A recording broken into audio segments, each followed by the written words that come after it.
Un saludo a todas y todos y gracias por asistir a la presentación del libro El Salvador y Costa Rica en la construcción imperial de Estados Unidos 1850-1921.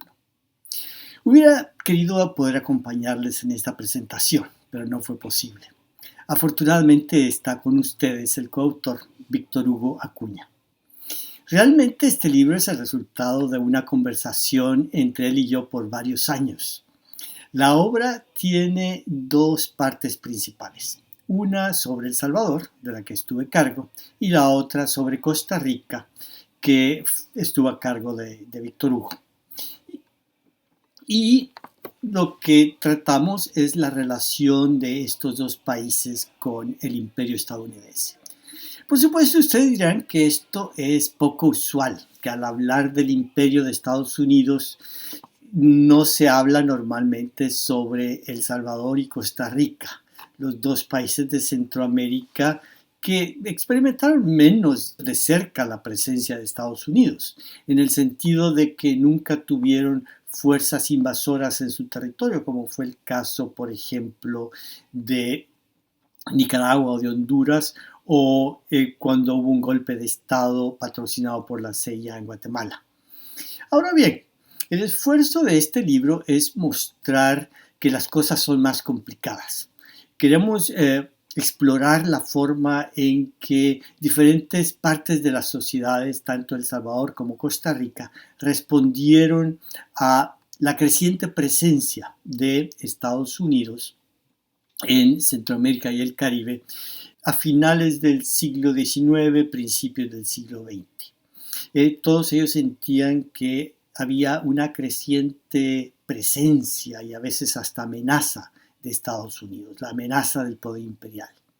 De hecho, muchos de los salvadoreños que salían a las calles en 1912, por ejemplo, hablaban directamente de imperialismos. Ellos no tenían duda de que estaban tratando con un imperio, aunque Estados Unidos lo negaba totalmente. Entonces, el enfoque inusual de este libro es tomar dos países que no fueron directamente invadidos, pero que sin embargo se sentían amenazados, para mostrar cómo todos los países de Centroamérica tenían que reaccionar de una forma u otra ante el imperio de Estados Unidos. Sabemos que no se tomaban grandes decisiones sin introducir en las deliberaciones y Estados Unidos iba a reaccionar de una forma u otra. Inclusive a veces se hacían cosas para que reaccionara el país del norte. Esta presencia del gran poder hemisférico se acrecentó desde finales del siglo XIX y se convirtió en una presencia cada vez más dominante en las primeras décadas del siglo XX. Voy a hablar un poco de la parte que a mí me corresponde, la parte del Salvador, para que ustedes se hagan una idea del contenido del libro. En mi parte identifico episodios en los que el pueblo salvadoreño de diferentes esferas de actividad reaccionaba ante la presencia cada vez más creciente de Estados Unidos en la vida política y en la vida económica. Yo identifiqué para mi periodo 11 episodios a partir de la época de la Federación. Desde ese entonces, la posición estratégica de Centroamérica ya se conocía, ya se sabía el valor que tenía. Próceres como José Cecilio del Valle, por ejemplo, se dieron cuenta claramente de que nuestra posición como istmo entre dos océanos tenía gran potencialidad, pero también tenía grandes peligros.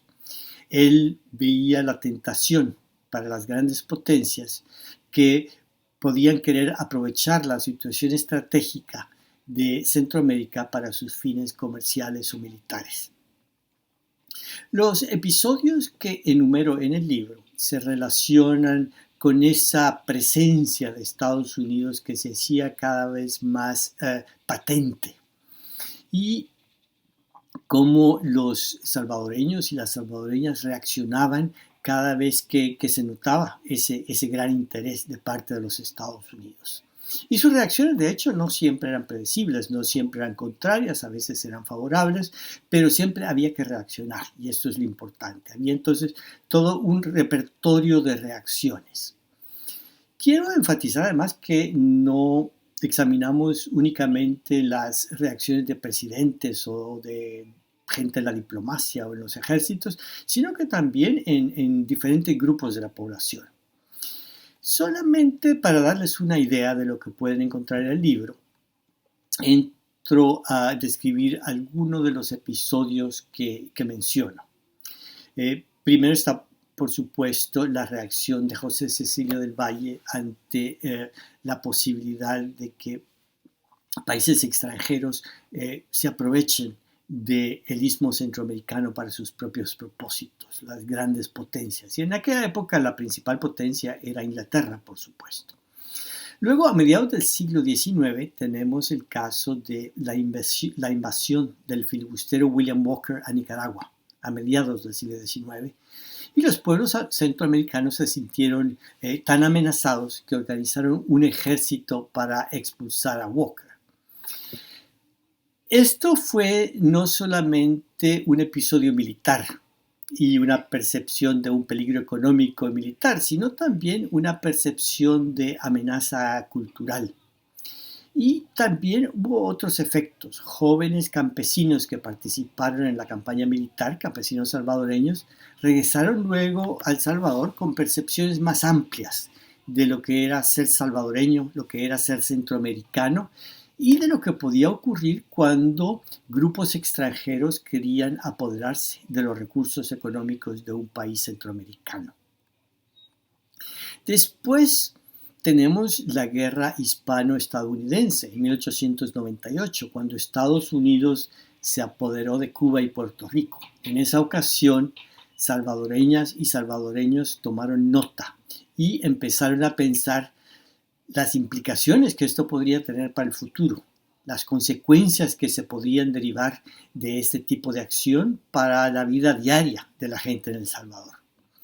En el libro se analizan también otros episodios que ocurrieron en El Salvador, como uno que ustedes no conocerán, que fue la reclamación Burrell, una disputa comercial del gobierno de El Salvador con inversores de Estados Unidos en 1902, y fue un caso legal que no solamente humilló a El Salvador, que perdió el caso en una mediación en Estados Unidos, sino que también tuvo repercusiones para maestros, para músicos, para empleados del gobierno, porque El Salvador tuvo que pagar una multa muy grande por haber perdido el caso Burrell.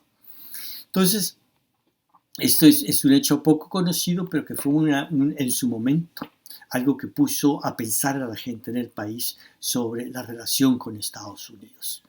Y fue una lección sobre los privilegios que exigían los inversores del norte cuando venían a nuestro país, los privilegios que querían en el mundo legal y la protección que les daba su país, Estados Unidos.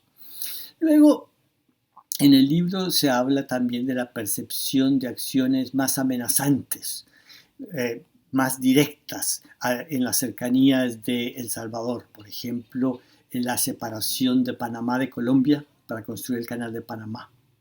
Los tratados de Washington de 1907, en el que Estados Unidos realmente puso mucha presión para que los gobiernos de Centroamérica adquirieran varios compromisos.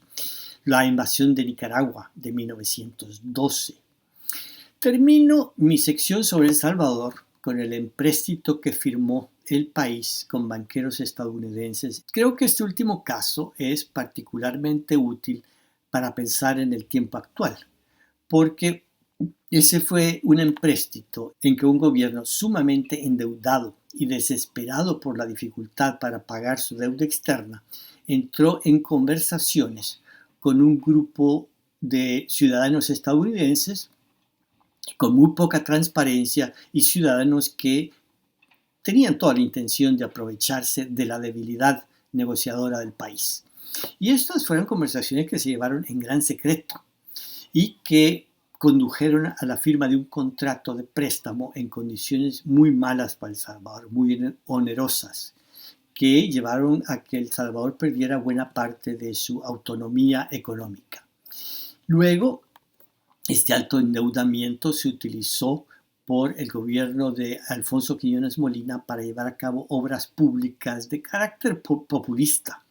Y con la popularidad que adquirió Quiñones con estas obras públicas, que pagó a pura deuda, él trató de reelegirse y fue un intento de reelección que llevó casi al éxito. Si no hubiera sido por circunstancias de última hora, él se hubiera reelegido. Y cuando hubo una crisis económica en 1929, el país que tenía ese peso de la deuda externa tan grande experimentó pues fuertes limitaciones para pagar la deuda externa, tuvo que dejar de pagarla, cayó en impago y luego por muchos años el gasto público se vio limitado por estos compromisos externos. El gobierno no pudo gastar en proyectos sociales, no pudo construir más escuelas, no pudo construir más hospitales. Esto fue un efecto que duró por mucho tiempo. O sea que la consecuencia negativa del empréstito de 1922 se hizo sentir por mucho tiempo. Solo he querido darle idea de la variedad de temas que se tocan en el libro. Para terminar, permítanme citar el párrafo con el que cerramos el libro, porque creo que es una invitación a reflexionar sobre las relaciones con el imperio actualmente. Y cito directamente del libro. Al cabo de un siglo del establecimiento del sistema imperial estadounidense en América Central, en un momento en que la imbricación de sus componentes ha alcanzado niveles muy altos, en particular por la cuestión de las migraciones, y en una coyuntura en la cual los sistemas políticos del Istmo se han despeñado hacia una grave desinstitucionalización, la subordinación imperial continúa reacomodándose. Nicaragua busca desembarazarse de las exigencias del norte por medio de elecciones fraudulentas. Guatemala coquetea con inversores rusos para ampliar su campo de acción, sobre todo en temas de combate a la corrupción. El Salvador abraza regímenes monetarios heterodoxos para evadir las restricciones que se derivan de su alto endeudamiento. Honduras se apresta a iniciar una nueva experiencia democrática.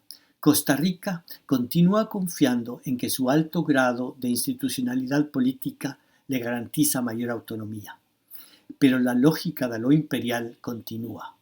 Antes de decidir sobre temas importantes, gobiernos, grupos políticos y entidades de la sociedad civil inevitablemente introducen en sus cálculos la posible reacción de Estados Unidos. Es imposible hacer predicciones precisas, pero no hay duda de que la relación imperial será un componente crucial para el futuro de nuestros países. Tanto los repertorios imperiales como los de recepción continuarán evolucionando. Hasta aquí la cita. Bueno, les agradezco la atención y estoy seguro de que la conversación con Víctor Hugo Acuña, que les hablará sobre la parte de Costa Rica y sobre las conclusiones generales, será muy fructífera. Les envío un saludo muy cordial. Buenas tardes.